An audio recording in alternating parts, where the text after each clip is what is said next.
Let's move on and talk about the big story of the hour, and that is Reliance Q4 numbers, which have just come in.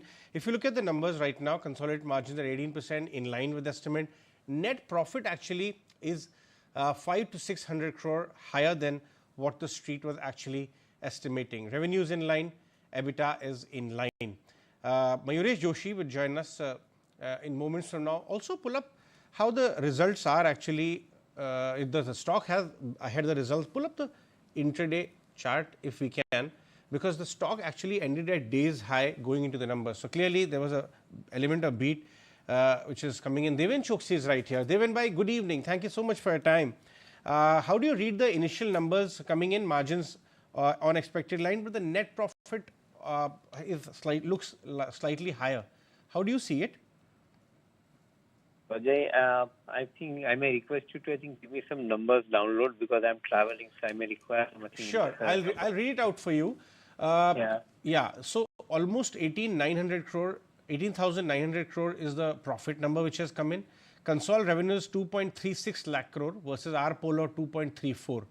The other profit and revenue number on the consol front, margins have come in at 18% right now versus 18.1 which we were expecting. What's your reaction, initial reaction?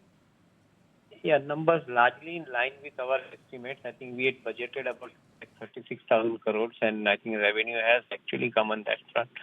EBITDA, I think somewhere around 42,200 kind of a 40,200 crores, I think kind of EBITDA number that we had budgeted, and I believe it's more or less in line. And the PAT numbers are slightly higher. Maybe partly due to, I think the other income components which probably need to see a breakup. But otherwise, I believe that the larger amount of growth, as far as our estimates are concerned, is coming in from the two areas. One, of course, I think the retail. The retail on a quarter-to-quarter basis as well as on the year-on-year basis. The numbers are looking, quite strong to us. Maybe I would like to see the detailed numbers. And the Jio numbers have come up, and I think they are about 13.5% higher compared to what the last year it was. So more or less, I think the numbers are going in that direction. The two numbers, the oil and gas and the retail, they should be showing a significantly large amount of jump compared to the last year. Once we see the breakup, I think we'll be in a much better position to talk about it. Deven, I will urge you to have a look at the numbers. We'll just come back to you in 2 minutes. Let's also get in Sanjiv Bhasin, who's joining us also on the phone line. Sanjiv, RIL is something you look at closely. The stock today ended at days high. With this kind of a performance, do you think there is near-term bump up possible or mostly baked in? Yeah, good evening. Ajay, to tell the stock price would be difficult. Large part of the good news may be in the price. Generally, Reliance after the results, is in a range. But I think the numbers are definitely ahead of what everyone was expecting. And all quarters seem to be good. Jio's done well, retail has done well, OTC has done well, and OTC I think must be much ahead of what the street was making out. That has been the key. And 42,000 EBITDA, I think at 18% margin is very, very strong. So I think all guns blazing, Reliance has come on with very, very good numbers. Must tell our viewers that this particular quarter was slightly tough for O2C because the environment itself was slightly challenging, but especially for chemical prices front, we all know what's happening there. But even polymer demand was slightly on the lower side, but perhaps they have actually done some amount of smart buying because of which the contribution is okay. Do you see O2C side of the segment start improving from the coming quarters, or it may remain slightly softish, Deven, because the environment is a bit challenging? Well, I think few corrective steps have been taken. I think you mentioned about the O2C business. I believe that the China dumping which was there, to an extent, I think it influenced the prices and that has remained soft. But somewhere, I think in the middle of March or maybe end of February, the government has put in some anti-dumping duties, and that is where probably some of the chemicals which are going in for the textiles, they have actually now shown relatively better amount of price realization.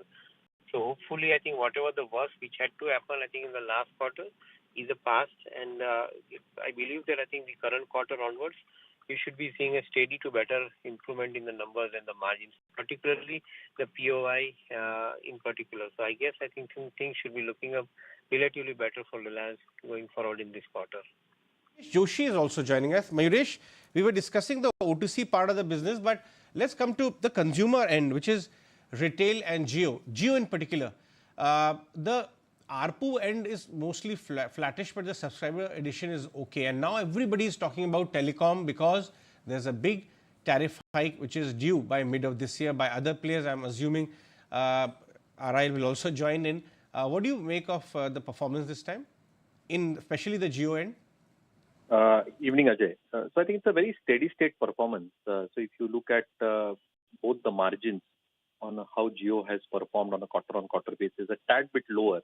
The subscriber additions, as you rightly pointed out, in line with what the street was expecting, and absolutely a flat number on a quarter-on-quarter basis as far as the ARPUs are concerned. So I think the expectation in terms of ARPU increases is a given for the telecom industry as a whole.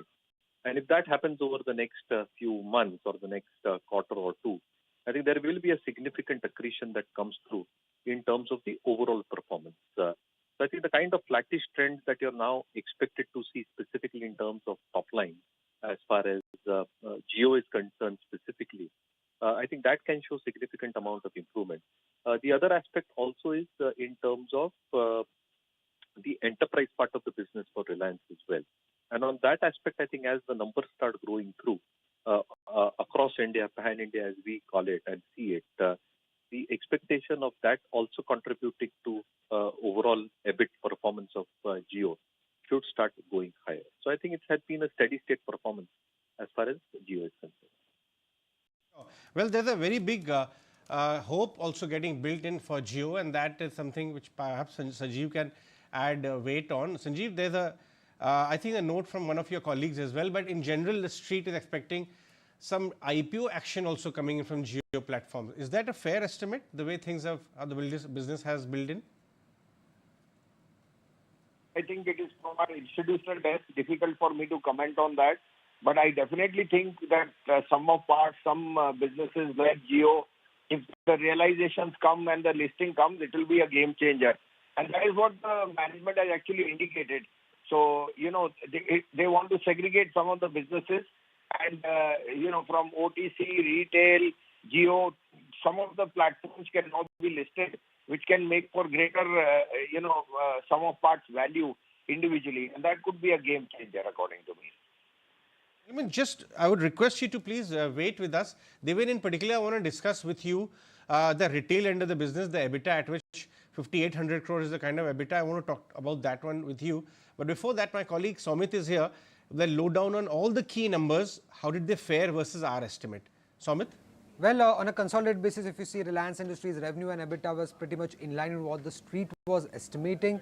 The growth on the revenue and EBITDA front on a sequential basis have been around 5% but the net profit growth is on the higher side around 10% but that is purely on the back of higher other income on a sequential basis. Now, if you see segment wise, the O2C segment EBITDA, that is the oil to chemical segment EBITDA, that has come in around 7% higher than what the street was expecting. On a sequential basis, if you see, the growth is around 19% to 16,777 crore rupees. Now, this could be on the back of higher throughput, higher refining margins and better petrochemical spread. But on the negative side, if you see the retail segment EBITDA, that has come in 7% lower and this is also below what the street was estimating. The number is at around 5,829 crore rupees while the street was estimating this number to be anywhere close to 6,200 to 6,300 crore rupees. So that has come in negative for Reliance Industries. The O2 the oil and gas exploration business numbers are also pretty much in line with what the street was estimating at around 5,600 crore rupees. On the telecom business, if you see, which had reported numbers an hour earlier, they were also pretty much in line, 2.5% growth both on the revenue and on the EBITDA front. One negative part on the telecom business was the net free cash flow to equity was negative even in the full financial FY24, and that could be one of the reason why, if you see on a sequential basis also, Reliance Industries total gross debt has increased from around 3.1 lakh crore to 3.24 lakh crore rupees. To sum it up, if you see, the O2C segment has beaten the street estimates, retail has come in below street estimates, oil and gas exploration, while the telecom business were pretty much in line with what the street was expecting, and on an overall basis the numbers have come in pretty much in line with what the street was estimating for the fourth quarter of FY24. So that Somit.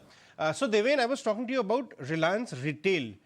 We understand that electronics has done well, lifestyle was okay, and store addition continues here. Now, in light of again the environment, some of the other peer group retailers are showing mixed performance. What's your outlook on the retail end of the business, and if any view on EBITDA as well from here on? Yeah, I guess I think the EBITDA is marginally lower. I don't think that I think it is significantly lower compared to what probably was expected. And there can be variety of reasons for which I think the EBITDA is slightly lower. One of them particularly could be, I think, the reason pertaining to the revenue mix.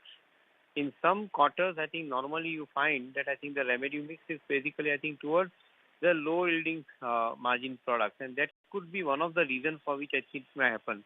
Now, quite possible that I think in this quarter, because of the higher demand for white goods, you might see the current financial year first quarter, the entire thing would reverse in favor of higher amount of revenue mix and which is yielding better margins. So I am not very particularly excited or otherwise as far as I think the numbers on the quarterly basis are concerned. What I would like to see is that I think number of what you call store contributions coming in on a month-on-month basis and a quarter-on-quarter basis, if it is on a higher side, which in most likelihood it is, then in such situation, I think I believe that the retail is continuing to grow better performance. In fact, 19% kind of a growth on a year-over-year basis, I think is a reasonably strong growth proposition that we are talking about in case of retail. Wait and see how exactly I think further detail comes out on the revenue mix side in the presentation. So overall, we remain pretty confident about the retail segment and Geo platform particularly, as far as I think the consumer-facing business are concerned. Added almost 11 million consumers, subscribers this quarter. But Deven, you made a very valid point on electronic retail, particularly consumer durable air conditioners. I mean, this weekend they had splashed all the newspapers with, some offers of booking air conditioners at 1 rupee. So clearly there's a very high demand on consumer durable. Mayuresh, to watch out for from here on, next 2-3 quarters, what are the key 2-3 things you would watch out for from Reliance? On which stock performance will depend on? Ajay, I think the expectations in terms of the oil to chemical business as an example, and as Deven Bhai was pointing out, what has happened largely in terms of China, the demand probably in terms of the downstream products, specifically the petchem part of the business, that should show signs of improvement as we head into the second half of this calendar year. So I think those inherent green shoots will start coming through, and that should start exhibiting in some steady performance going ahead as well. For telecom, again, the ARPU increase is a very critical component to watch out for. And therefore, I think as these aspects on the telecom side of the business are taken care of, along with the entrenchment of the enterprise part of the business as well, I think that can add significantly in terms of the sum of parts. Last but not the least, the other retail-facing business, Reliance Retail, as you were just discussing with Deven Bhai as well. I think a large part of the expectations in terms of the size that Reliance has now built in, specifically for the retail business, you're looking at almost 79 to 80 million square feet. You're looking at 18,800 odd stores. You've got a registered customer base which is 304 odd million, which is 31 odd crore people, and more people are probably getting in. More technological support coming through for all these elements put together as well. And therefore, I think all these three segments should start having a very steady contribution as far as the second half is concerned. I think all these elements, as they start playing out, should effectively work out on numbers. Sanjiv, what's your target, next 12-month target on Reliance? Sanjiv? Well, Ajay, notwithstanding the election results, we can see volatility. I don't rule out 3,500 to 3,700 coming on Reliance. Three things stand out. One, China has bottomed out. If you see commodity prices, metals, that is seeing very, very strong demand. Specialty chemicals as such will again come back. And I think the China destocking or over inventory may be done with. Two, you have ARPUs at 181. Now, who thought that 130, 150, 170, 181? I think ARPUs are headed above 200 if what Bharti is indicated. And that will be the real icing on the cake. Third, we have not even talked about the new energy business in which Reliance is expanded very, very strongly. And that is again going to be a game changer as far as solar, green energy and the likes. These are small contributors, but some of part they could make up the case for individual segments to do extremely well. And OTC now is a cash generator. So if all these three things work, then I think a 20% upside coming by the end of the year for Reliance is definitely on the card. I'll ask you to have the last word, particularly on the core oil and gas and refining O2C business outlook. With what's happening in crude, with what's happening in demand, do you think these guys at this end of the business will contribute meaningfully from here or remain under check? So overall, I think oil and gas part of the portfolio remains quite steady. I don't think that I think it has changed majorly. The oil throughput, I think, is also quite significantly increasing, and that is what is going to be contributing majorly to the earnings of the company going forward as well. The current contribution would be somewhere around 5,000 crores, I think, on EBITDA level, which might, for oil and gas exploration, I'm saying, which might probably, I think, reach in the direction of around 6,000 crore EBITDA per quarter basis. So to a greater extent, the rating is expected to improve. In my understanding, I think current rating on EBITDA, which is close to around 42,000 crores, I think could improve to around 44 to 45,000 crore kind of a improvement in EBITDA easily in first 2 quarters. And then subsequently in the second half, maybe I think some different numbers could be talked about. So overall, I think nothing changes. The growth remains very, very strong. And I believe that retail and digital will have higher amount of contribution to talk about in the consumer-facing business, particularly on the EBITDA side. Excellent. Thank you very much, all three of you, Deven, Mayuresh, Sanjiv, all three of you, to help us understand the performance this time and how the stock could behave and the factors which will be responsible for that going forward. We'll take a short break. If you like this video, then like, share and subscribe to ET Now.